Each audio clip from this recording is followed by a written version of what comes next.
The more you study baseball managers, the more you realize that all the so-called strategic stuff, the bunting and constant pitching changes and hitting and running is net neutral to negative.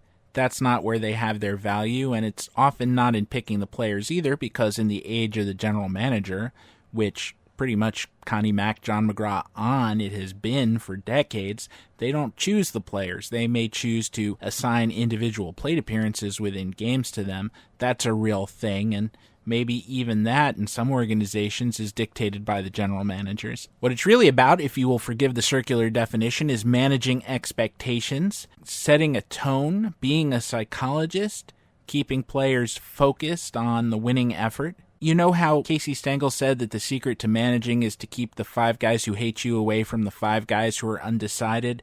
What I really think it is, more than that, is keeping the 5 guys who have antisocial tendencies away from the 5 guys who have social anxiety disorder, and keeping your team together that way so they can all perform. I was reminded of this in a story I came across last week when I was researching the story I told you about Mickey Cochrane's nervous breakdowns. Now, as that implies, the fact that he was so stressed that he couldn't actually come to the ballpark for long periods of time suggests he wasn't meant to be a manager, but I do think he understood this aspect of things, and it's just a little tiny story about an obscure backup catcher that I quite liked. His name, the catcher that is, was George Soucy, and he had a couple of cups of coffee in the major leagues, one in 1929 with the Phillies when he was 21, another in 1932 with the Tigers.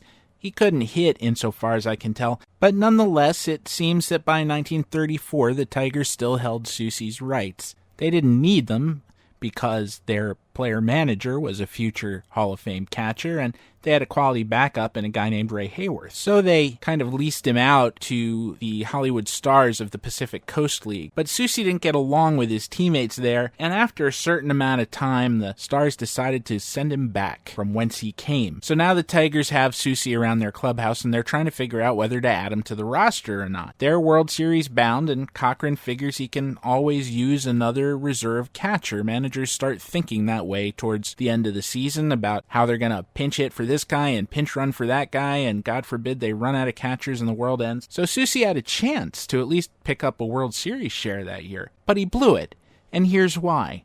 The Tigers' third baseman was named Marv Owen, and Marv Owen was not much of a hitter, but in that particular year, 1934, he got his batting average way up there and kept it up there. Just as a side note, Owen drove in 98 runs that year despite batting 7th or 8th all season because Cochrane used a really odd batting order. Now keep in mind, Hank Greenberg was only 23 and in his second full season in the major leagues, but here's a guy who on the season hit .339 and slugged .600, hit 63 freaking doubles. Cochrane had him batting 6th all year, and the shortstop, who hit like a shortstop, batting 5th. But in any case, Owen had all those RBI opportunities because even though he was low in the order, the Tigers had Cochrane himself, Charlie Gehringer, Goose Goslin, and Greenberg stacked up in front of him. So if you're listening to this podcast, I assume those names mean something to you, but just in case they don't, those are 4 Hall of Fame hitters. You know, if you hit for any kind of batting average, even if it's mostly singles, which is what Owen's batting average was made up of,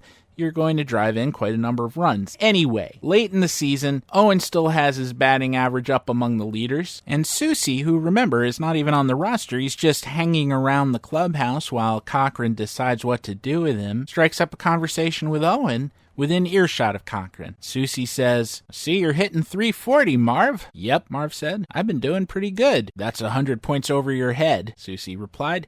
"You'll soon be down where you belong." Cochrane sent him out the next day to Milwaukee in the American Association. He knew he didn't need anyone telling Marv Owen that he wasn't as good as his numbers. I'd be tempted to characterize that as career suicide by mouth. But there's hope sometimes, even for somebody like George Soucy, who apparently had a problem with impulse control. He got some more chances in the major leagues. Nothing extensive, mind you, but in 1941, he latched on with the Cleveland Indians, and they liked him enough to keep him on as a player coach and then a full-time coach as the years went on. And in fact, he kept right on coaching in the major leagues straight into the 1970s. There are a few breaks in there, but almost every year from 1941 through 1972, he was on the sidelines for some team or in the bullpen warming up pitchers, and that includes the World Series winning 1948 Cleveland Indians. He had a son who pitched in the majors too, and maybe he told him, "My boy, when you see a guy doing well, don't comment, don't criticize, don't mention it's just good luck on balls in play. Just say, attaboy." I hope he did anyway. I'm Stephen Goldman, and this is the Infinite Inning Baseball Podcast.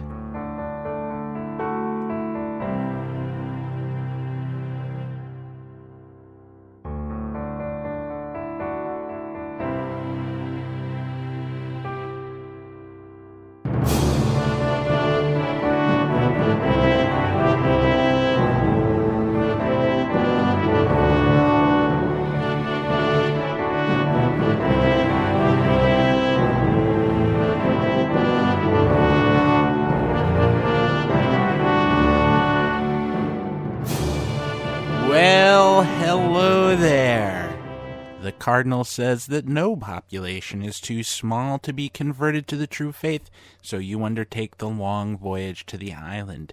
It is only when you are ensconced in the kettle of rapidly heating water that you realize that you were right. The Cardinal always did have it in for you. He had failed to disclose that this population practices cannibalism. But wait, you say, this is episode 22. "No," says the chef as he dices in the carrots. "This is dinner. I don't suppose you brought any oyster crackers?" Welcome back to the program.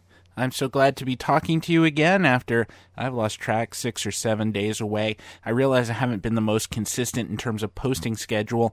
This thing takes me a long time to do. It's kind of me all by myself and, of course, whoever I'm talking to. And I do try to clean things up and make sure that they're presentable. If you listen to a lot of other podcasts, which I try to do both because I enjoy them and because I should realize what the rest of the industry is doing, such as it is, there are some that clean up and try to present themselves professionally. There are some that don't clean up, but everybody's very poised and they don't fumfer very much. By fumfering, I mean going,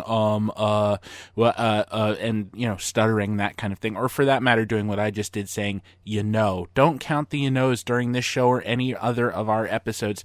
There are a lot of knows. Well, a lot of guys are professional or professionally trained and they don't do that. And so they can forgo editing and you won't find too many of these pauses that make listening difficult. Many others, though, they don't invest the time and they don't clean up, and I find them very difficult to listen to. So I do invest the time in cleaning up. And of course, the stories I tell are researched. Again, I don't read them to you. I try to make some bullet points and learn some facts and have some quotes written down and combine it with what I come in knowing and stir it all into something that'll be interesting for you to hear. But there are times, and now is one of them, that when I begin talking, I have some broad idea of the theme that I want to cover and some examples I might use to illustrate it, but I don't 100% know where I'm going, and sometimes that works out very well, and other times I end up talking about Walter Johnson and Stroopwafel, which, to be fair to myself, some people seem to like. I'm not sure how I feel about it, but okay, I mean, you take your analogies where you find them. And the only reason I bring that up is because these occasions where I have to think and feel my way to the story as opposed to it just kind of tumbling out very naturally, they take extra time too. So I appreciate your patience, both when I slip a day and today when who knows what I'm actually going to say in the next few minutes. Before we sort that out, I want to tell you that this week I'm joined by my old friend Marc Normandin. Our relationship began many, many years ago at Baseball Prospectus, where he was one of my assistant editors, and that really doesn't do him justice because he was an autonomous department. He was the fantasy end of things. He created that from scratch, and it was a great accomplishment and one that vastly helped the company, and he received no credit for it, was treated badly, and eventually ended up, to his great benefit, at SB Nation, where for a long time he ran the Red Sox site, Over the Monster, worked with Rob Nyer before there was a SB Nation /MLB site, then became my assistant editor when we started that up, and eventually followed me as managing editor, though I don't know that they call him that exactly. They're not big on titles over there, and that's fine.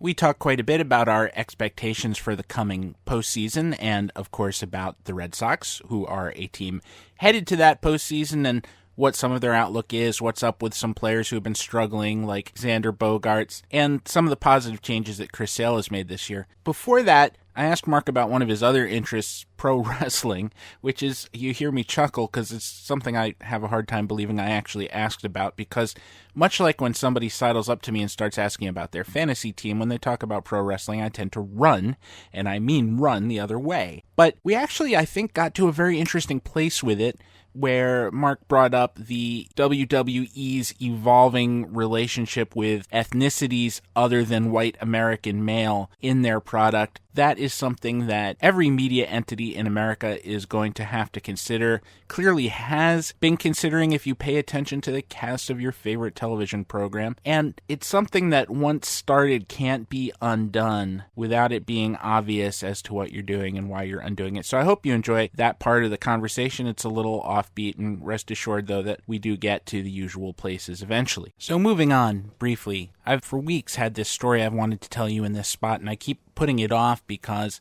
there are other things that happen that I want to tell you about. And as usual, this week has stimulated some odd thoughts. If you've paid attention the right way, we've had the chilling juxtaposition of the President of the United States threatening to utterly destroy North Korea at the same time that Ken Burns and Lynn Novick's miniseries on the Vietnam War has been running on PBS. And if you haven't been watching that, it tries very hard to be even-handed, but it in no way pulls punches in terms of just what a complete failure that war was in terms of conception and execution. Even if you've heard much of the information before or read countless books, it still comes as a bath of cold water when, and I think this was in the 4th episode, it is explained that the activities of our soldiers in South Vietnam in trying to root out the Viet Cong had created over 3 million refugees basically by going out and destroying their homes. Now, I understand the military purpose of doing so,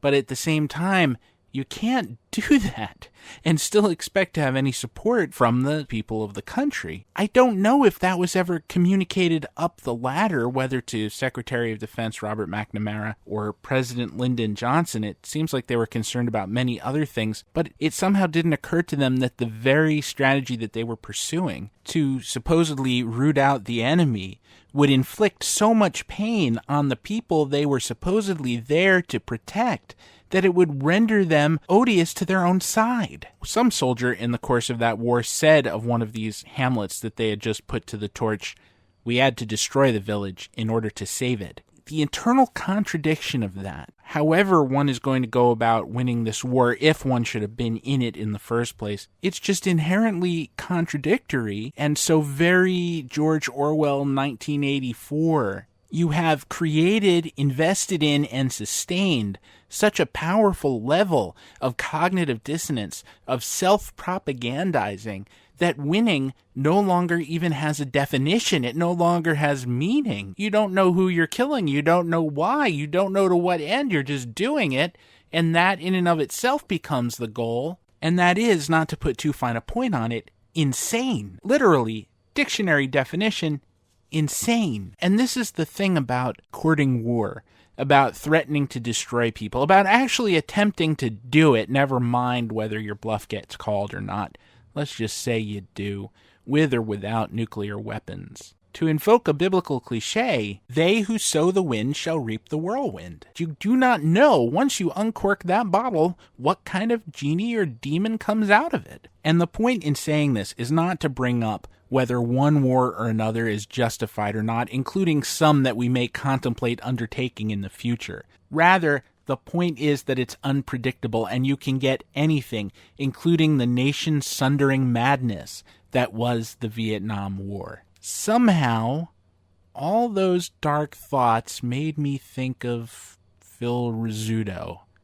I bet you expected me to say Apocalypse Now or something like that. No, what came to mind was the diminutive Hall of Fame shortstop and always slightly befuddled 40-year broadcaster for the New York Yankees. You know, this guy. Oh, cow. A drive to deep left center, and that ball is out of here. No, it's not. Yes, it is. No? What happened? He caught it? You gotta be kidding. I know I gotta get these glasses changed. Seaver saw it, and I didn't believe him. Oh, got to see that again before I declare it. Now look at Stanley looking back. I'm doing the same thing. That man was a World War II veteran. Let me backtrack a second. In 1941, Phil Rizzuto was 22, the starting shortstop of the New York Yankees. He was in his second season. Now, as the war heated up overseas and America started with the draft, Rizzuto went to his draft board, got checked out, was perfectly healthy, but he was deferred, classified as 3A. That's because he was the sole support of his family. So he waits. Pearl Harbor happens, and the government starts re-examining guys who are being deferred because we're going to have to fight a global war. This happened throughout the war, that people were re-evaluated, reclassified, and sent off to battle, where previously they had been told that their services would not be required, either because of their dependence or because of some medical excuse that later turned out to be something that the military decided it could live with after all. So as the Yankees play through 1942 and into the 1942 World Series, it becomes clear that Rizzuto's draft status is going to be changed, and that October he goes and joins up with the Navy. That doesn't make him a sailor, though. He goes off to Norfolk, Virginia, and the Navy knows that he is the shortstop for the New York Yankees, and they're not terribly interested in making an admiral of him. This is not going to be the story of PT 109. He is there to play ball, and he's there with a lot of other baseball players, because both the Army and the Navy were more concerned with putting ball players to work as ball players than putting them in the front lines. And there are good reasons for this. You use people according to their best skills, and there are things that ball players can do for the military that they could not do if you handed them a rifle and put them in the front line. Namely, you can play exhibition games, whether for people who are already wounded and have come back to the States to recover, and you give them a bit of a break that way, or guys who have just been inducted and they're nervous as hell, and you give them something to take their minds off the fact that they're going into combat in the near future. And you can also send the ball player out onto the road to play against the major league ball clubs that are still out there and raise money for war bonds, which is partially how the government financed the war effort, by borrowing money from its own citizens. And that's the way it goes for Rizzuto for a while. Ostensibly, he's learning how to man an anti-aircraft gun, but no, he's being an entertainer, just like the USO. Instead of Bob Hope, you get Bob Feller, and you get Phil Rizzuto and Joe DiMaggio and all the rest of them too. Now, that's not to say that every ball player sat out the war this way. In fact, most of them didn't. Even some that were in the exhibition business wound up in combat. Bob Feller, in particular, saw a great deal of combat in the Pacific. Warren Spahn was in the Battle of the Bulge. It's a long list. Phil Rizzuto's war didn't really involve combat that way, even though he eventually did get overseas. Mostly involved throwing up. That was his contribution to the war effort. As 1942 and 1943 turn into 1944, as I said, civilians are being reevaluated, and the toll of dead and wounded from the guys who are actually out in combat are piling up. It is asked, why do these celebrities get to have a soft, safe war? And so there's a comb out, and the ball players are sent overseas.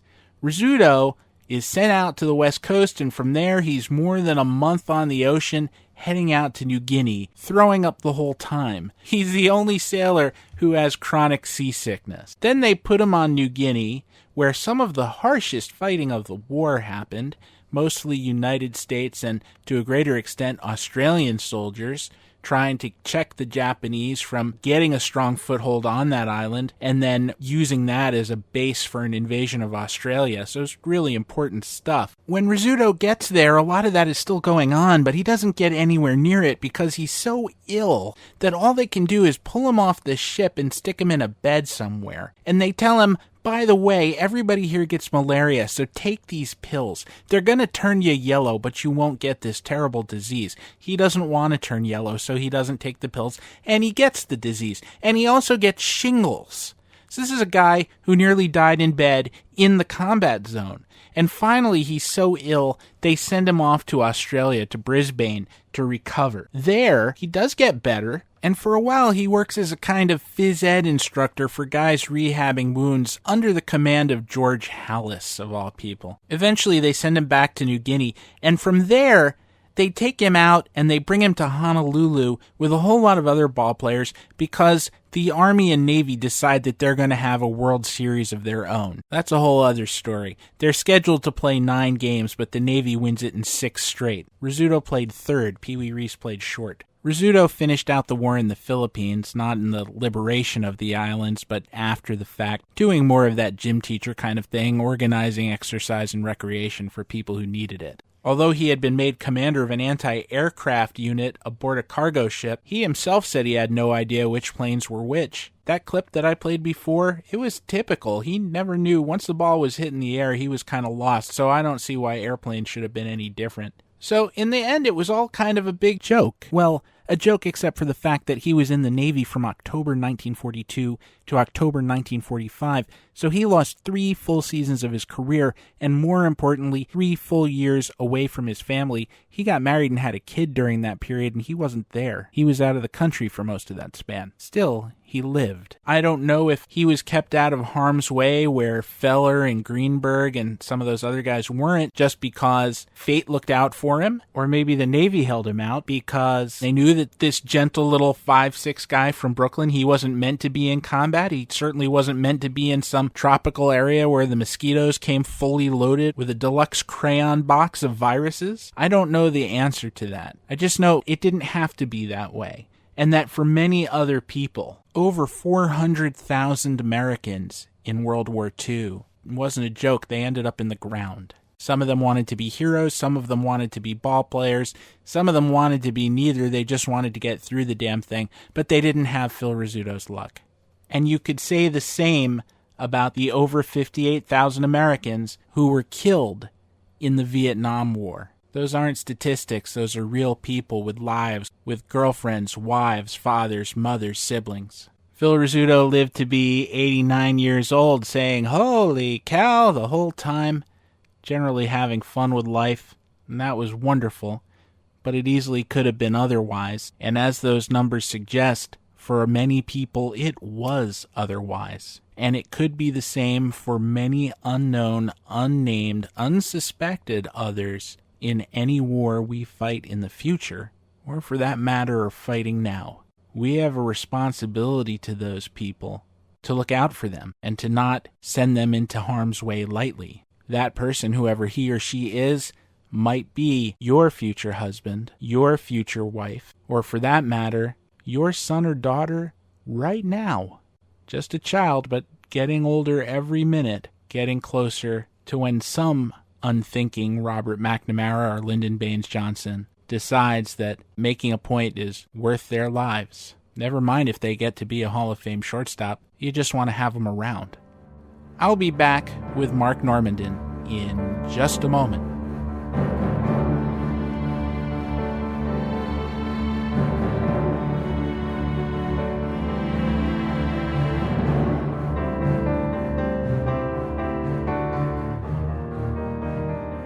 I'm 22 weeks into this experiment in podcasting, and I think you've only heard me say this about a couple of people, if that when you work with people, you think they're going to be in your life for forever. You think you're part of the cast of The Office or Friends or Cheers or something, and there's just going to be this endless norm of guys walking in the bar, and they'll be walking into your life every single day, but they don't. What often knits you together is just the workplace, and then once that connection is dissolved, they go their way and you never do recapture that feeling. But there are some people who really, you do have a family feeling about, and that persists regardless of whether you're working in the same place or not. And this is one of the few people I feel that way about. His name is Marc Normandin. He is in charge of baseball content on the main site, SBNation.com. For many years, he also ran Over the Monster and has diverse other interests. Marc, how are you? You know, I know I'm supposed to be touched by all that, but I can't get over the fact that you said norm in a sentence where you were also discussing Cheers. I'm kind of stuck there. Is that a Boston prejudice on your part, or just a dated reference? No, it's just Norm. Norm's on the show, right? Yeah. He's George Wendt. He's the accountant who sits at the end of the bar. Yeah, I was appreciating using Norm not as a name right after you mentioned Cheers. Oh, true.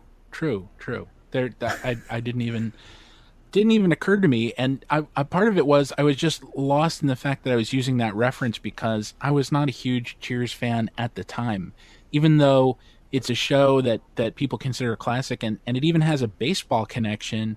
Wasn't necessarily a show I related to real well. Can we talk about how Frasier is probably better? Oh, Frasier's much better. Frasier is wonderful. I mean, Cheers is fine. I have no issues with Cheers. But Frasier is really amazing. And I feel like it's held up better. I mean, it also ended, 20 years later, but it's great. It's really great. Well, I think Frasier at its best is less of a straight sitcom and more almost a series of farce-like classic plays. And you have an ensemble that's working really well.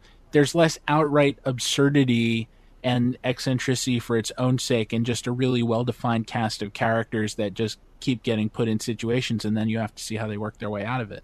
And you could really see that, David Hyde Pierce's character was not supposed to be such a huge part of the show. But then, I mean, he was the best character they had going, and there was so much they could do with him, and he was so talented. And that really helped. I don't think the show lasts as long as it does or is anywhere near as intriguing if they don't kind of switch gears and lean on him more heavily after season 1. Yeah, absolutely. He's a spectacularly talented guy, and that's taking nothing away from Kelsey Grammer. But, as with so many things retroactively, Kelsey Grammer in his personal life turns out to be more of a right-wing conservative guy, and I find that a little alienating, so it's hard for me to go back. See? Niles is better. Well, I don't know what Niles' politics were. I don't even know what David Hyde Pierce's politics are. I can guess based on certain things, but based on his associating with everyone in the state for Wet Hot American Summer all the time, I'm assuming that he's a good boy. As you said, very talented, and did one of my favorite songs in Spam-A-Lot, the one that explains that you can't succeed on Broadway if you don't have any Jews in the show. I didn't know that was a thing, but none of that surprises me. He's also associated with Monty Python, and that was a great cast too, because it was Hank Azaria and Tim Curry. Oh. I urge you to seek out the original cast album. If you've seen the movie, you can figure out what's going on, and I'm sure you've seen the movie. Of course. I want to start in maybe a slightly awkward place, because I like starting in slightly awkward places. We didn't start out awkwardly enough? You think Norm was that awkward? I mean, there were some pauses and some explaining, so that felt pretty awkward. But well, I'm going to edit those. Oh. I realize you've never listened to this show. I don't listen to any podcast, though, before anyone thinks that Steve is criticizing his guest. I pride myself on having recorded hundreds of episodes of podcasts and not listening to, any. And yet there are so many good ones. This is such, and I don't necessarily include this one, but this is such a growth thing. And it's so much like old radio in the variety of its creativity. And do you know there are original musicals, there are mysteries, there are political dissection programs and great interviewers like Marc Maron. So you're missing out on a lot. I mean, if Paul F. Tompkins isn't on it, I just don't care. That's... and I don't think he's going on Maron, because I think they're... Oh, no, Scott Aukerman is the one who is very opposed to Marc Maron. But also that. Yeah, I'm more of a Scott Aukerman guy, so... Some of the shows that he's involved with are also very good. I do have to say, Marc Maron was great in Glow, but that's because... Can I swear on this? Okay, he was playing a huge selfish asshole, which is Marc Maron. So, it was the role he was born to play. He was great in it, and it was a great show, and one I know that you probably had some empathy for in general because of your interest in wrestling, which I do want to ask you about. But I think some of the storyline, to the extent that Marc Maron's show, which is, again, an interview show, has a storyline, it is that it's a guy who is trying to come to terms with the fact that he was a dick to a lot of people over a period of 30 or 35 years, and now he's trying to be less of a dick. So there are many interviews that are just, him and Obama, and they have no history, but quite often someone will come on, usually somebody in the comedy field, and they have to kind of go over the fact that they really hate each other's guts. Yeah, I don't want to deal with the therapy session part of it. It's fine that he does it publicly and that he's doing well for it. I don't need to partake. Okay, well, to each their own. There's still many other fine podcasts that don't involve Marc Maron's atonement, and they're just about bad movies. Spontanea Nation is probably my favorite. Since you brought up Glow, I do want to ask about, because I know wrestling has been something you've been more and more interested in over the years. And I get it on one level in that I'm a 40-something-year-old man who still likes comic books. And I like, comic book movies quite often. And I like the storylines and the soap opera of good and evil and people in colorful costumes. And I'm professing my ignorance because this is my understanding of pro wrestling as of, say, like 1985, when I last spent a lot of time with it. I feel like it repeats a bit. I feel like some of it is kind of transparent. And compared to the other sports that we cover, it has a preordained outcome. So I would appreciate if you would explain to me your affection for it and what it is that I'm missing. I mean, it's theater. It's theater with ridiculous athleticism attached to it. I don't think it is quite a sport or quite like television, but it is, half of both. And it's this interesting hybrid that has just persisted and has lasted a lot longer than the things that people liken it to. This is an old Carney thing that has just gone and gone and gone and gone. Vince McMahon is 72 years old now, and he is like third generation wrestling promoter from that family. So, as far as sports go, it's basically ancient. Baseball's got a really lengthy history, but, like the NBA doesn't necessarily, the NFL doesn't to the same degree. Soccer's really just taking off in the United States. Wrestling's got a real history and goes back, and yeah, they have tropes that they go back to, but, so does other television, and come on, I mean, we watch enough baseball to know that they repeat all the time. Is my comparison to comic books accurate or fair? I think it fits. I used to do a wrestling podcast, Rudo Radio, again, saying that I make them, but I don't listen to them. And he's a big comic book guy, and he used to liken characters to comic book characters a lot, and the comparisons really fit, the way that they worked. I think the soap opera comparison works, and Glow leans on that a bit. And I like to go with theater. I say that it is like theater for the masses. It's theater for the common man and woman sort of thing. And I love it. I think it's very easy to understand, and it's one of those things where if people spend time and actually watch it, they'll enjoy it, because there's something in it that is very basic and understandable for everyone, and you start to enjoy it if you just allow yourself to pay attention to it. So when you write about it or you discuss it on a podcast, as you were just saying, is it similar to if, say, you had been hired by the AV Club or the Ringer or something to write a Game of Thrones recap each week or host something dissecting that? Like, you're breaking it down the same way you would the developments on a scripted show? Yeah, but you also, there's like the athletic side of it too, where, you hear rumors about like a direction they might move in, and you kind of treat it like you're talking about rumors like a transaction that a team might make, or, a role they're going to put someone into. So there's things like you said, like you talk about, the Ringer AV Club breaking things down, and you go, oh, well, this story probably makes more sense if they go this way, but maybe they're just taking a long way to it, or, oh, I didn't see that coming, what a brilliant twist, and, really incorporating they left all these clues along the way, and they incorporated them, and now they all make sense, and you notice them. And then there's just, the transactional side of it too. So it really is both sports and entertainment. And, I don't have experience writing about television outside of writing about wrestling, but I do have plenty of experience writing about baseball and sports. So it was kind of still a natural fit for me when I got around to it.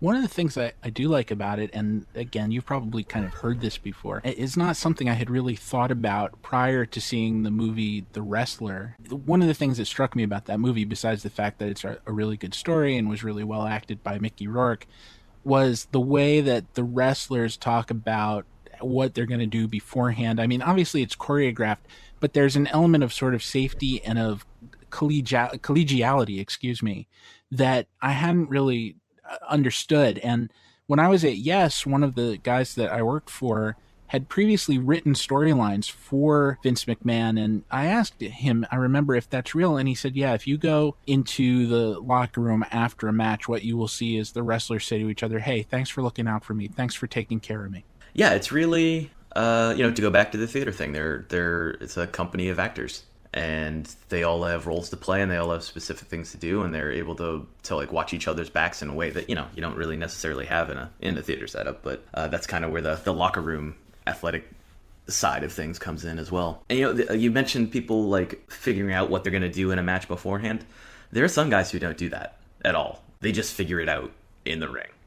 They might know which of them is supposed to win, then they just kind of improv the whole thing. A huge WWE match that happened last year was Shinsuke Nakamura's WWE debut against Sami Zayn, and they didn't even talk to each other before the match. And they put on like a 20-25 minute just absolute clinic of professional wrestling. And, the only conversation they had was in the ring, performing their art. But how do they avoid getting seriously injured at that point? I mean, you're jumping off the ropes. You're maybe swinging chairs at people. I mean, if you don't know what you're doing ahead of time, you could zig when you should have zagged and put your face where it doesn't belong. Well, there's conversation happening between the wrestlers and the referee, and the referee is talking to the back.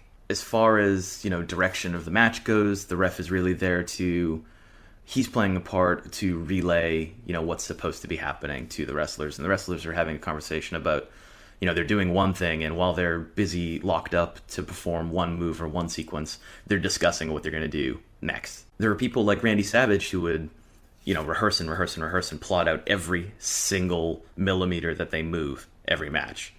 And then there are people who really just like to go out there and see what happens. And, you have to trust who you're performing with. But these are some of the best athletes in the world, and they know their craft. There are a lot of injuries in wrestling, just like there are a lot of injuries in any athletic endeavor, but it's kind of amazing and a testament to how talented these people are that there aren't more injuries. So let me ask you this before we leave the subject. Since you brought up Glow, I'm curious what you thought of it. For people that don't know, this was a series that aired on Netflix earlier this year, and it's still there. It's a highly fictionalized version of the creation of the gorgeous ladies of wrestling, starring in kind of an unlikely role, but that's kind of the point, Alison Brie as your main character, your entry point into this world of people who are creating this distaff version of pro wrestling. And I found it, again, even though I don't necessarily feel that connected to that world, I found it really entertaining, and particularly the interplay between Alison Brie and Marc Maron to be really moving.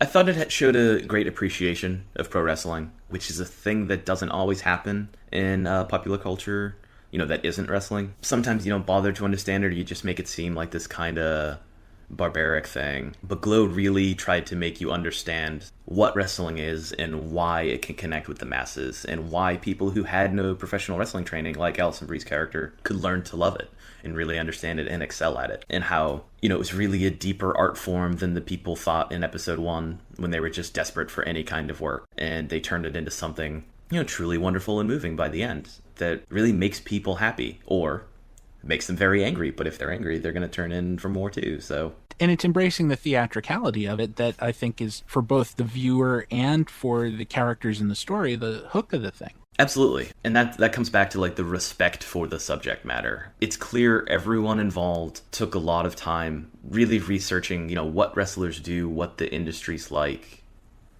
And they found the people to tell them what they needed to know, and they did the right research, and it really shows in the product.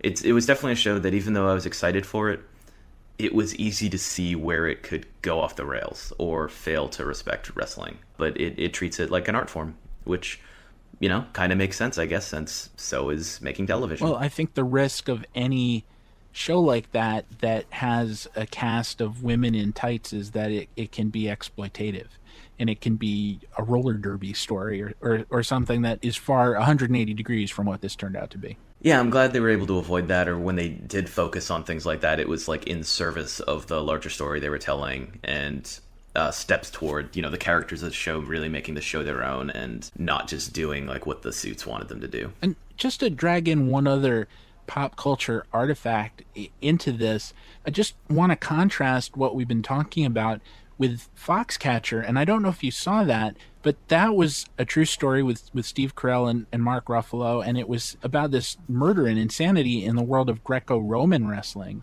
the Olympic wrestling, and that too has, as the name implies, has this incredibly ancient history and its own culture, but it's a very different thing. There's zero theatricality to it. So in a way, if you'd experienced only one or the other, and I think it's fair to say that the kind that we've been talking about has a much larger cultural presence, that movie was really shocking in sort of the grim, serious way everybody went about their business. I have not seen that movie, so I'm not much help in this discussion. Well, I recommend it. I'd be very curious to see what you thought of it, and I think you would find it similar in some of the things that the guys are doing. Obviously, you're not doing, rope jumps and things like that in that sport. But again, the theatricality aspect of it is entirely missing.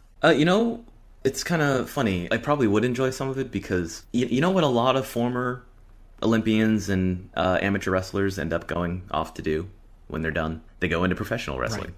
Right. They love the sport enough to compete in it, and they were good enough that they wanted to keep doing it, but you really can only go in so many directions after, and the ones with the talent for the theatrics of it all end up moving on to professional wrestling. Or they make 7 Fast and the Furious movies. Steve interrupting to say, hang on, because after this commercial break, Mark makes a bold comparison, and we finally move on to baseball.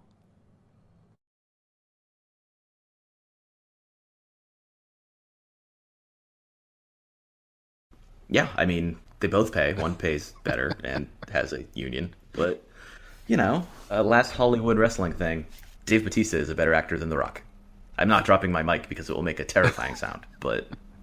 See, I'm not prepared to follow up on that because I'm not sure I know the work of the former. Did you see Guardians of the Galaxy? Yeah. Drax. Oh, okay. He was also a Bond villain in the last Bond movie. But point is, he's a better actor than The Rock. Are you saying that going forward we should expect him to be the same charismatic, endearing figure that The Rock has become? We just haven't had the chance to see him explore that range? Or are you saying, looking back to their wrestling experience, he was a better theatrical wrestler than The Rock was? Oh, no. No, The Rock. The thing is, what makes Dwayne Johnson special is the charisma. I think Batista's just a better actor because The Rock is at that point where he's just The Rock in everything. It's like seeing Arnold Schwarzenegger in a movie. Right. It's Arnold. No matter what the movie is, he's Arnold. And Rock's kind of at that level, and we forgive it because he's so charismatic and he's enjoyable, but I think Batista's capable. What's a very serious movie that we've seen The Rock in?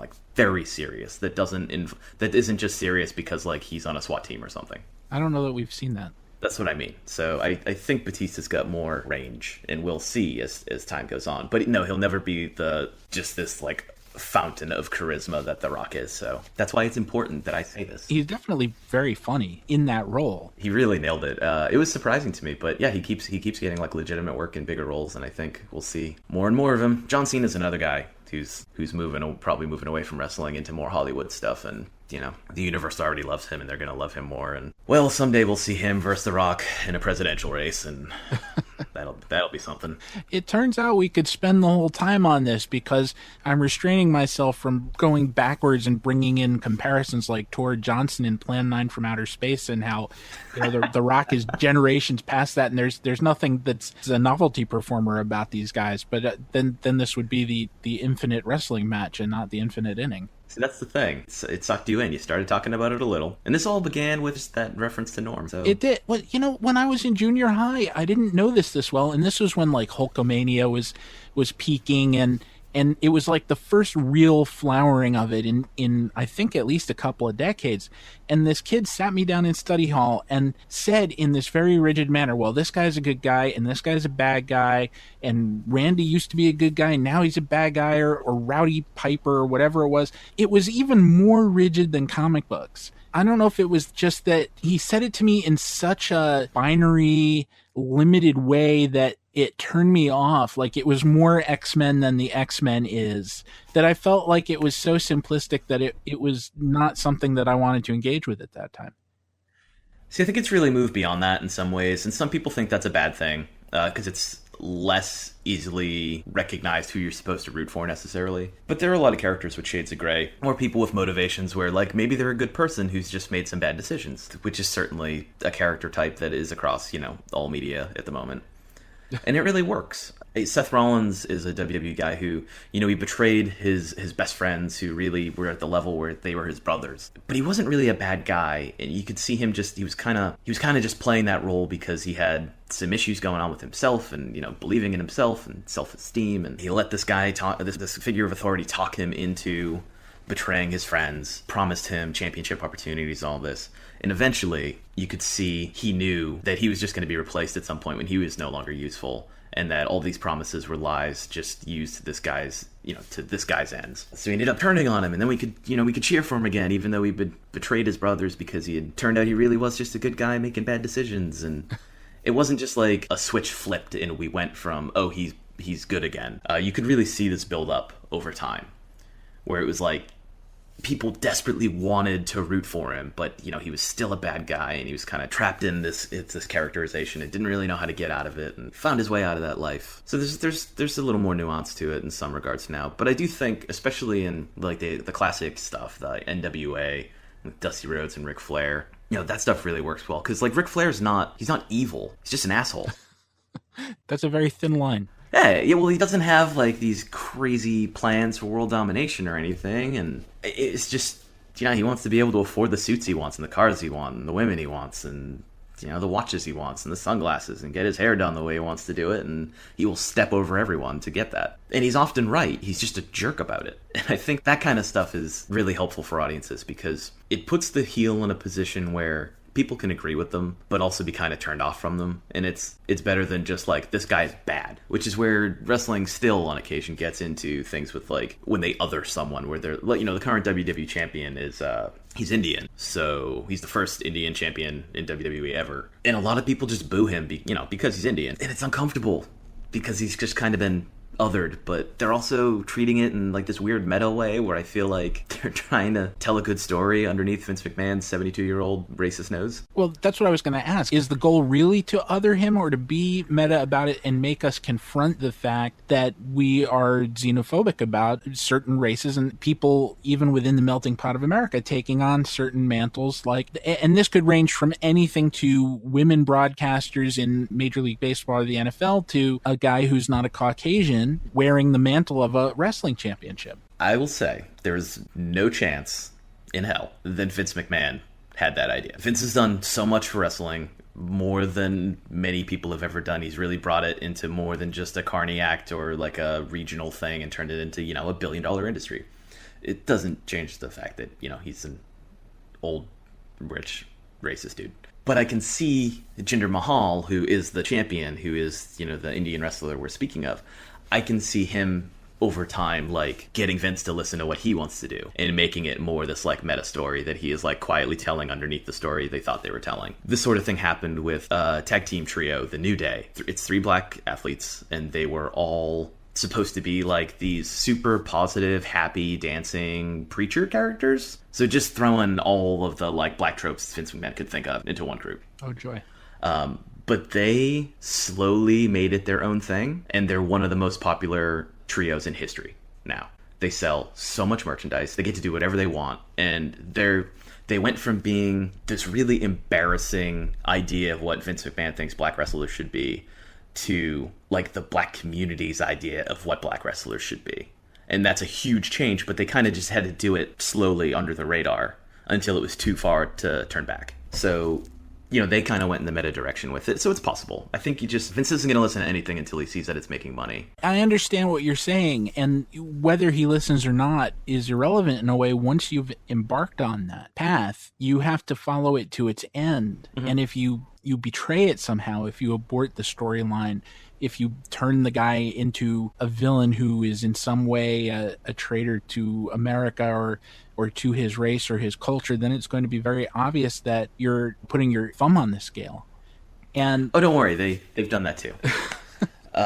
They had a tag team they insinuated for a long time were actually gay dudes, and they treated it as this big positive thing and like set up like a wedding on television that actually got support from like LGBT groups, and then they pulled the rug out from underneath at the end because it was more fun for them to laugh at gay people. They had like a Middle Eastern character who they made it very clear, like his character was essentially like, I'm not a terrorist, you guys are racist. But then like in the end, I think they actually did make him a terrorist, so what the fuck. But that, this stuff was also 15, 20 years ago, so let's see. Like, are more people sneaking more things through because Vince is getting older and not paying as much attention, or I don't know.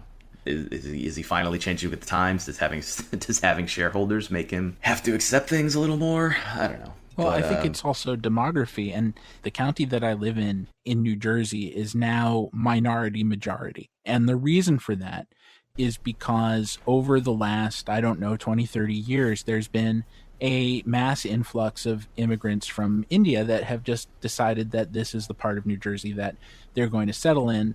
And there's nothing wrong with that at all. I'm not saying that. But there are some notable changes. One is you see more people of that nationality on the street. That's fine. You have more Indian restaurants around, which is always welcome. And if I go to the multiplex, in addition to the latest Marvel film, they have the latest Bollywood movies. And at the snack counter, you can get M&Ms, popcorn, and sometimes samosas. And it's just an evolution and another example of the way that the country is changed over time. And so it seems to me that from that perspective, that having somebody of Indian nationality be a champion in wrestling, or for that matter, and we've seen a tiny, tiny little bit of this, is starting to appear on baseball fields, is just a reflection of what the country looks like now. So at some point it won't be novel, and that they're dipping their toe in that water for whatever reason. Their motives may be mixed, but eventually it's going to just have to be real, or as real as things get in that dramatization of sport. Yeah, it's actually a huge step forward for WWE to care even a little bit about like what the people of India think about WWE. So it's both like progressive and embarrassing that it's taken them so long. Right. You know, it's that thing. Because, they have everything outside the United States, and really everything outside of, like, the white United States, WWE has long just ignored. So, yeah, even if they're just going, imagine how much money we can make from India, that's still a step forward. Right, exactly. Whether you want to embrace the culture or not, at some point the culture will dictate to you what it is you have to do to stay relevant, or you will become extinct. It's that simple. Should we talk about baseball? We should. Well, I was gonna, I deflected myself, I guess, or you helped me deflect myself, but let's do that. Let me just ask a kind of broad-based question of you, because this is something I struggle with. I'm a little disappointed in this season. Every baseball season's a little different. Everyone has its own flavor. There are a lot of fun things within this season, but the absence of pennant races, of even compelling wildcard races, has made the wind down here pretty much from the All-Star break on feel a little dry to me. Yeah, I don't know if it's dry so much as we had so much potential for more just a month ago, where it was like 9 teams are chasing the second wild card in the American League or whatever. Just a lot of things kind of lost their shine. You know, the Dodgers lost all those games in a row, which seemed disappointing at the beginning because it was like, oh, they're not gonna get the win record. But then it turned into, oh my God, I hope the Dodgers never win again. Because, like, now I want to see them be remembered for something else. But then they started kind of winning there, so now it's like, oh, they're probably going to win 100 games anyway. This isn't fun. I want them to not win 100 games. It feels like a lot of that, where we haven't gotten all the promise that was there in the season. You know, it hasn't all come to fruition. But you know what? Things are still really close. Less than 2 weeks left. So there's still some things that are pretty close. You know, if the Cardinals blew their chance to catch the Cubs, but, you know, the Brewers still have a chance. And that'd be nice and chaotic. The wild cards are still kind of a mess. So maybe there'll be something. We got, Twins, Yankees starting right now? That'll be, if the Twins win that and push the Yankees backwards, that would be fascinating. Especially if the other teams, behind them all have a good week. They're so lackluster, though.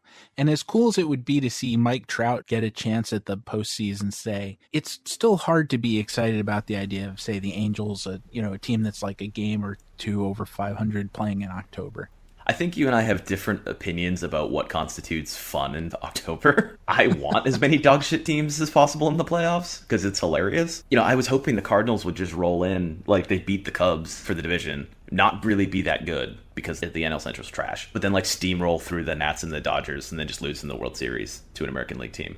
But I think that would be amazing. And I don't want to see the Cardinals win at anything, but for the sake of chaos and hilarity, I'm willing to make sacrifices. See, I'd be scared of the Cardinals getting in just because they're the Cardinals, and we've seen in the past just kind of the professionalism of the Cardinals take some fairly mediocre additions to the team, and then suddenly they go a lot further than you think they're going to go. Yeah, but those seasons are hilarious, and you remember them. You really remember them. I don't always remember when really good teams do well. I had to be reminded the other day that the Mets were in the World Series like a couple years ago. They were good and everything. It feels so very long ago for Mets fans, I'm sure, but having this wild card situation is great, I think, because it creates, like, you don't have a pennant race, but you have other races. Now you have these divisional races. Because that's what's important. And all I can think about when teams complain about winning the wild card and having one game is, you should have been good enough to win the division. Right. Like, Diamondbacks, there are people defending the Diamondbacks already in case they lose the NL wild card game. It's like, okay, well, they should have won the NL West. They're not too good for the wild card game. They are exactly as good as the wild card game because they won a wild card. That's how this works. And it's the way it always has worked. We can go back pre-wild card, and there have been any number of teams, well, not a huge number, but a good dozen or so where they won 100 games and they finished second. The Giants to the Braves towards the end of when they were both in the NL West. The 1980 Orioles behind the 1980 Yankees, and the 1954 Yankees behind the 1954 Indians, just to name a few off the top of my head. 1942 Dodgers behind the Cardinals. This does happen. You can be an all-time great team and still go home. I'm glad you named a bunch of them because after 93 Giants, I had nothing. That was all I had. And I'm admitting it now, so now everybody knows. And even the wild card, the 2011 Red Sox, not that they deserve to make it after their September, but, they just missed out. They would have still been a wild card team. You could say, that would have ruined the drama of them losing game 162 in the way that they did. But I think there's a different drama there where now they have to play in this one wild card game against the team that won their way into that matchup. Whereas you have the story of the Red Sox just not being able to put away all the teams chasing them. And so it's a different kind of drama and a different kind of baseball. It's not worse. It's just different. And I think people get hung up a little too much on what they remember seeing instead of enjoying what's in front of them. Like the Royals won the wild card the year they won the World Series, right? I know that 2 Marlins teams have won the wild card in the World Series. The Royals didn't win in 2014, but they at least won the wild card to get to the World Series. And that was wonderful in its own way. And they weren't a bad team, but I think it's exciting to see these teams kind of come out of nowhere, relatively speaking, when they win a wild card and do something. But I don't know why anyone asked me this either, because I'm the person who's the thing that I'm most upset about from the 1994 strike, as far as things that were taken from us, is not having an under 500 team win a division. So maybe I'm the wrong person to talk to about this. It's a thing that, to the extent that I follow football, I kind of look for every year too, and it comes very close to happening and generally doesn't. But no, you're absolutely right. And I think still, like, the great random number generator in the sky, that's going to come up one of these days, and may that team go all the way. Well, I think of this too, like in the NBA, they have 16 playoff teams. And the 8th seed they're going to get wrecked. They're facing the number 1 seed. They're going to lose. It's really just a matter of, it's not that every 8 seed ever has lost unless they have. I don't know. I'm not an expert in the NBA as much as I love it. But it's not like you expect an 8 to win. They don't have any realistic chance of beating the 1. In baseball, man, all that stuff goes out the window. It's great. Yes, you've had your regular season. You know who the great teams are. Now let's see if they can, finish it off. Let's see if they can conclude their story. Or if their story is going to be like, we got baseballed. Baseball's perpetual baseballing of everything is probably my favorite thing about baseball. And also my least favorite thing about baseball. Well, I can imagine a scenario in which you have a team that's, 75 and 87, but the main thing they have going for them is some Clayton Kershaw equivalent in the starting rotation. And if you can line him up for the wild card game, and somehow time everything right, that guy gets a few starts, maybe there's a rain out in there somewhere, you could ride that guy pretty far. I mean, not that the Giants were quite that bad the last time they won, but they literally just had Bumgarner. Like, everyone else on that team was garbage. And Bumgarner was just like, I will be the starter and the reliever. It's fine. And he made that very literal. Grant can't hear you saying this, right? No, Grant knows. He knows they're trash. Like, how many has a Giant? I don't think a Giants player has hit 30 home runs since Bonds was blacklisted. Nope. So they're trash. But I love them because their fans joined like the Red Sox chorus of being really excited about how much they won and looking down on everyone else, and I respect that. Well, that's also a team that's generally been well run, and in the same way that I've talked about the Cardinals and that their professionalism can scare you, they've defied what's happening to them this year for what feels like decades. Like they were due this 100-loss comeuppance that they're on the verge of having for forever, because like you said, they haven't produced anybody. They've had mediocre performances from virtually everybody but Buster Posey and Brandon Belt, whose abilities are disguised by the ballpark to a great extent. But I mean, they keep winning anyway until finally this year. Yeah, I forget what time of year it happened, but I think it was maybe around the halfway point. Someone pointed out, it was probably Grant, pointed out that they had lost 100 games in the last year, like halfway through the season, because they were garbage the second half of last year too. They had just already built up a pretty good lead before all the garbage started collapsing on top of itself. So I know you're less on top of the Red Sox than you were in the past, but I trust that you still have a take on this year's team, which confuses me in a lot of ways. It's a very pitching heavy team compared to your typical Red Sox team. The offense has been fairly mediocre. They're last in the American League in home runs. I don't know if this is trivia or important, but it's, I think, the second most left-handed Red Sox starting rotation of all time, and the most in 60-something years. And that amuses me because for a long time, the received wisdom about the Red Sox was that because of the Green Monster, you couldn't have successful left-handed pitchers in Fenway Park and win that way. But with Chris Sale and Rodriguez and David Price, now he's in the bullpen, but to a lesser extent. And Drew Pomeranz has been one of the breakout stars of their season. It's a little bit of a different approach, but this is a great pitching staff and a really mediocre offense, which is not what we're used to. Well, they had two decisions they could make after David Ortiz retired, which was, find a way to replace David Ortiz, which, hey, you can't do that. That's what made David Ortiz so special. And it's why they still so heavily relied on a 40-year-old guy in their lineup last year. You weren't going to... Where are you going to find your David Ortiz replacement? He slugged 600 or almost 600 as a 40-year-old, set offensive records for that age group. So yeah, they could either try to do that or they could improve the pitching. And the pitching was already pretty good. They had David Price. Porcello won the Cy Young Award. Stephen Wright hasn't been able to pitch, which is a shame, but he made the All-Star team the year before. They had picked up Drew Pomeranz, who, Dombrowski and the Red Sox got a lot of flack for that, but they traded an unproven teenage arm with potential, and the unproven teenage arm got hurt once his workload ramped up, which, story as old as time. Adding Chris Sale to the mix, my only apprehension about it going in, it depended entirely on what they gave up for him. Because if they were in a situation where, they have to trade Benintendi, or they have to trade Devers, or they have to trade, Devers and Moncada, I wasn't on board. Because you knew there was going to be this vacuum of offense if they focused on the pitching staff. So the fact they were able to get him for just Moncada, and now, you've already seen the value of not trading Devers, which is that he is on the team and hitting exceptionally well for anyone, never mind a 20-year-old rookie. That helps a lot, and it kind of shows the value of the plan. And the bullpen was also supposed to be... The bullpen's fine, but it was supposed to be better than it is. But injuries, Carson Smith just started pitching. Tyler Thornburg won't pitch until next year. Right. Things like that. So there was a plan here where they just decided to go really pitching heavy, and maybe they go a little heavier with the lineup next year. JD Martinez is a free agent. Dave Dombrowski's the guy who kind of really discovered him or just had wonderful timing.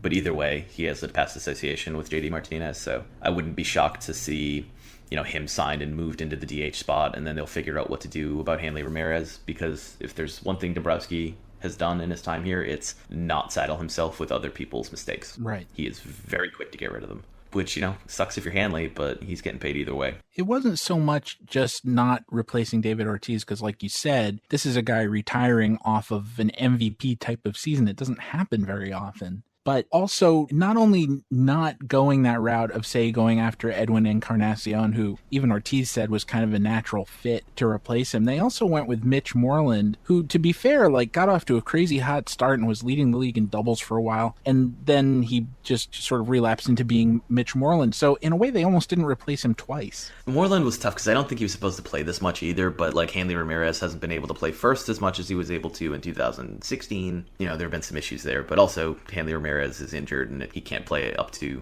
his full potential is another story as old as time moment. But how you can only carry so many first basemen on the 40-man roster at a time, and they had 3. This is how things worked out, because Sam Travis didn't end up having a great year after missing all of 2016, essentially. So it's a tough situation, but that's why I think, waiting until they went with the pitching now, and it's worked. They're in first place, and that's with David Price out for a huge portion of the year, and with Rick Porcello being one of the people who has been abused the worst with the juiced ball. You really feel that that's the explanation for the follow-up to his Cy Young campaign, and the fact that he's going to scrape very close to losing 20 games, you really put a lot of the blame on the Not all of it, but it's kind of a cascade thing where he wouldn't be punished for these fastballs he can't keep down to this degree if not for the ball. He would still be worse than he was a year ago. That, there's no question he would be worse, but I don't think he would be quite this bad. I don't think he would be a sinker baller, leading the league in homers allowed bad. 35. It's, it's a combination of things. I'm not trying to say that he is totally innocent and just everything is society's fault, but sure shit ain't helping is my expert opinion. One thing that I found really heartwarming with the pitching staff is Doug Fister. He had the trial with the Angels, and they apparently didn't like what they saw He hadn't been great for a few years. And then when the Red Sox brought him up, he got pounded his first, 4 or 5 games, got stuck in the bullpen for a week or so. Didn't look great there either. But since they put him back in the rotation, he's had an ERA in the mid-3s. And it's great to see him find another gear, figure out how to do it again after looking kind of done. I'm telling you, man, if you are a mid-30s veteran pitcher who is possibly on the way out, go to the Red Sox and talk to Brian Bannister. Go do that. Look what's happened in Rich Hill's career. Bannister is got a great mind for both baseball information and pitching in general, and an understanding of the game. As a former pitcher and a guy who grew up around the game with his father being a pitcher too, there's just so much there. Right. And he's a smart dude, and you're not going to save every pitcher, because it really depends on what was their talent before too. He's not going to turn a bad pitcher who has always been a bad pitcher into a good pitcher. There was no hope for Sean O'Sullivan because he's Sean O'Sullivan. That's just a base level of disappointment and whenever you have to use him. But there's a guy who helped Rich Hill turn things around, and we always knew Rich Hill had potential, and he was pretty good even when he was disappointing. And now look at him. He gives all credit to Bannister for everything. And man, opportunity to talk with Pfister without him having to go out there every five days seems to have worked well for him. So it's a change from back in the day when you'd have to take one of the aging guys who might not have it anymore and not be able to do anything with them. If the Red Sox can pick up those guys for depth, and then when the moment presents themselves, they're able to do something about it. That's a huge advantage. Well, I grew up with that as a guy who was raised as a Yankees fan. When I was a teenager, it was always, what top prospect are they going to trade for Joe Niekro, who is still going to be 45 when he comes over and still going to be just as done as he was before they brought him over. It's one thing to take a flyer on a veteran and another thing to know that you have some insight to offer to that veteran. Yeah, it's definitely a dangerous game, and I can see it backfiring times. It's not, not everyone is going to do it, but you see the Cardinals rehab guys all the time like that, kind of bring their careers back. If you have a pitching coach who can really see things well and understand how to communicate that to their players, that's very helpful. And not everyone really has that. I mean, you must know. You watch the Yankees. I feel like I see Larry Rothschild's name all the time now used as a negative constantly because he can't fix anything and sometimes makes things worse. I don't think that any Yankees pitching coach has survived their encounter with the job with their reputation intact since something like Milkman Jim Turner in the 1940s and 50s. It's been that long. I love when I hear names like that because I can't tell if you're just making up a name. It's so good. I'm not, as it turns out. You should do that sometimes. In fact, anyone calls you on it. He was a Boston guy. I don't know if he was from Boston, but he had some of his best years with the Braves. So was he a milkman in the offseason? Is that... Yeah, that was the deal. He had no stuff whatsoever. He totally got by on craft, and often those are the guys who make the best pitching coaches. Yeah, someone who really has to think about what they're doing. Part of Chris Sale being so much better this year than last year, and it's something I really kind of discounted when they traded for him. Because they traded for him at the price that I thought Sale was valued at, which was, he's really good.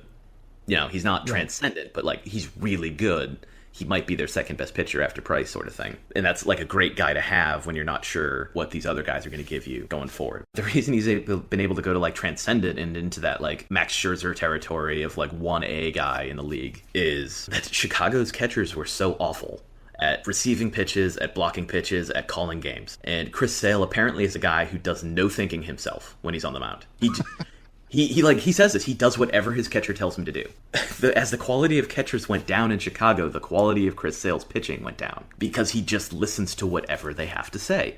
And then he goes to Boston, where Sandy Leon, before he started to hit even a little bit, and that's already gone away, but they got him because he was a guy known for his defense and his game calling. And Christian Vasquez, all the way through the minor leagues, everyone was saying, I hope this guy can even pretend to hit a little bit because he's this tremendous defensive player with a great mind for calling games and everything. So then Chris Hill comes to Boston, and it's just okay, tell me what to do. And people started actually telling him good ideas instead of terrible ones.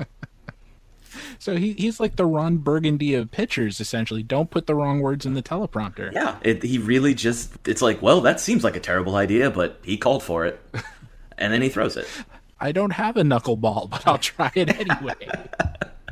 So it's I think in maybe May or June, it came out where he said, just in an interview to someone, where he talked about how he trusts his catchers really everything. He just does whatever they tell him. And I'm oh my God, the last 3 years makes so much sense now, all at once. That's a great insight, and it will be fascinating to see. I mean, he's going to strike out 300 guys as it is, but if that carries through to the postseason.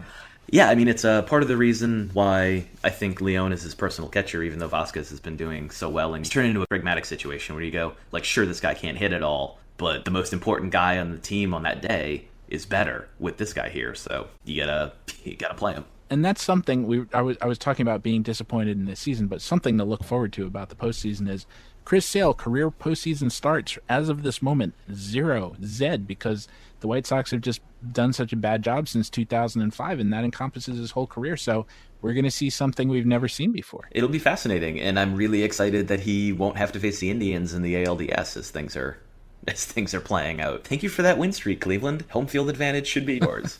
Because, man, he does not pitch well against them, and the Red Sox are going to lose to the Indians in one round or another. I would rather it's the ALCS. One other Red Sox question, if you don't mind my kind of taking two guys and wrapping them in one question. Two 24-year-old stars on the Red Sox have kind of disappeared in the second half, Xander Bogaerts and Mookie Betts, although Mookie's coming around a bit now. And I was wondering what you've seen in them that explains some of the struggles that they've gone through. I can't really figure out what's going on with Xander. I mean, part of the problem with him is, like, if he does start to struggle, he kind of spirals, and then it's a matter of when can he get out of it. And he's not like Jackie Bradley, where his two modes are he struggles or he's literally the best player in the league. That's how we get to, like, JBJ as, like, this real good player but not a star, is that he literally hits and fields like Mike Trout, or all he does is field and he just can't hit anything. It kind of averages out. And, you'd think maybe this was just a one-season thing that happened, but it happens every year, multiple times per year to him. So at this point, it's like, nope, he is the streaky player. Those really exist. Bogaerts doesn't really have that, like, gear of being amazing after. And it's a good thing he's turned himself into a better defensive player, because his bat hasn't progressed the way you'd hope. So when he struggles like this and for long periods, there's no, like, recovery period for him. If he goes back to being Xander Bogaerts, he's only digging out of his hole so quickly. As for Betts is more like a guy who looks like the best player in the league when he's at the top of his game. So, he went from, wow, Mookie Betts' OPS plus is, like, falling dangerously close to a league average to, like, oh, no, now it's climbing back towards, like, what we expect out of him because he started hitting home runs left and right like crazy and making great catches again, things like that. I'm not worried about Mookie. I am a little worried about Bogaerts, but the good news is shortstops are still terrible. So even when Bogaerts is disappointing, he's not bad. That's what I was going to ask, because, the defensive metrics don't really like him very much. So if he's hitting the way he's hitting now, which is like 230 with no power since the All-Star break, something like that, actually lower than that, 215 as I glance at the stats, 215, 294, 307. And if the defense isn't there, then you really have a replacement level or lower player. We could have a whole series of podcast episodes that I wouldn't listen to about how much I distrust defensive values these days, the advanced metrics for defensive values. I don't trust any. I don't trust the systems. It's a very garbage in, garbage out situation for me. I don't think he's bad. I think he's made huge leaps forward defensively, and, like, sure, there are still hiccups, but he's fine. He's perfectly fine in that role, especially with, as we said, shortstops are just bad. Even he's been disappointing offensively, he's still, I think he's about league average. I'm not going to look it up, but for a shortstop. And that's fine. It's been more of a disappointment, really, that, like, Pedroia has been hurt. But, that that's a thing that happens. But at least they were able to get Eduardo Nunez to come in and do Dustin Pedroia impressions. And having him around beyond this year would probably be a good idea, since he's versatile and can hit. And it's still weird to say that out loud. But, in case, like, Bogaerts' bat doesn't come back or anything, or they really can't, Rafael Devers fills out more and has to move over to first base, or there's just a need to move him to first base, anything like that. Having a guy like Nunez around would be good. So hopefully it all works out, but I wouldn't be shocked if Bogaerts keeps not hitting and gets benched in the playoffs at some point, if Nunez is healthy. Farrell has loyalty to his players, and he's a very player-friendly manager, and they seem to really like him. But I think since he came back from his cancer scare, and he said that was really the kind of the genesis of this attitude for him, he is not afraid to bench guys if they're not doing their job anymore and replace them with people who are. A lot of pressure on Xander Bogaerts. Is that contributing to his struggles? I don't know. But the thing about Eduardo Nunez, let me get on the record about this as long as we're talking about it. I have been, going back to my days at the S Network, a critic of Eduardo Nunez, because at the time I said he was the only utility infielder who couldn't field. I have to admit, I did not see the evolution of his bat coming to the point where not only is he playable every day on an offensive basis, he's quite good. The defense, I'm still pretty skeptical about, and I'm really scared that things develop as you predict, and he's out there, particularly at short, never mind second or third, in a game 6 or game 7 or something, there could be a Bill Buckner moment for Red Sox fans. Here's the thing. That name has no power here anymore. And if Chris Sale strikes out 27 batters in Game 7, it's not going to matter. And that could happen. In fairness, it could happen. I mean, that's kind of the thing, is like the Red Sox didn't just go with like, let's collect good pitchers. They went, let's collect pitchers who are going to make life easier for our defense. And also, when they leave one up, we have 3 guys who can jump 10 feet into the air and catch any ball that's going into the stands. What a defensive outfield. It's just absurd. Well, yeah, and I mean, it helps to jump 10 feet in the air when the right field fence is only 3 feet high. Yeah. The bullpen fence, anyway. So, last question. This has nothing to do with baseball. This is purely a personal question on my part. I haven't asked you about this in a long time. For all the writing that you do and all the editing that you do, are you still using a standing desk all day long? I'm not, but only because of the baby. You know, we converted the office into a playroom, so I don't really have a desk anymore at all. I have a coffee table in the living room. I have a coffee table in the basement. I have the dining room table. I have the kitchen counter. I have like this little tiny desk in the playroom that's off to the side. I, use her chair up in the nursery. I work around her schedule. So the standing desk, as much as I loved it, I wasn't using it anymore because I didn't have time to sit. The reason I ask, as you know, I've had back problems going back to forever. And when I was in Maine to celebrate your wedding, on that trip, I was fine. We stopped at Mark Twain's house in Hartford, had a great time, was walking around Portland somewhere, and my back literally broke. It fractured. And just out of nowhere, as if I had not had all the milk that I had had in my life. And I was an old lady with osteoporosis. And had a great time at your wedding, but was in spectacular agony the entire time. And since then, it's been kind of an on-off thing, and it's been troubling me again lately. And people have said, how about a standing desk? And I just don't know if I can do it, but I know you've pulled it off. It helped my back and my legs out a bit, I think. You need to get one of the like anti-fatigue pads, though, or else you will just compound whatever your back problem is. But even if you don't use it all day, just being able to stretch out and not be sitting, that's good for you and good for your back. Well, I'll have to try that. One of the other things that happens is if I stand too long, my blood pressure drops. So I think it's either that I write standing and then faint at the conclusion of every column, or that I just, deal with the fact that I have to move like a 90-year-old man half the time. How's fainting work like akin to sleep? Is it close? Because that could be pretty relaxing in the end.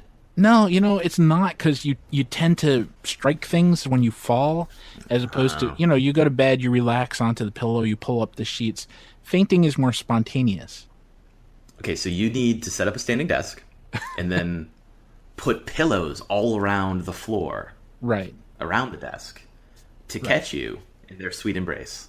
Well, I might blow deadline, so what I really need is not just pillows, but a trampoline, so you faint and you bounce right back up. There you go. I'm sure it won't be disorienting at all.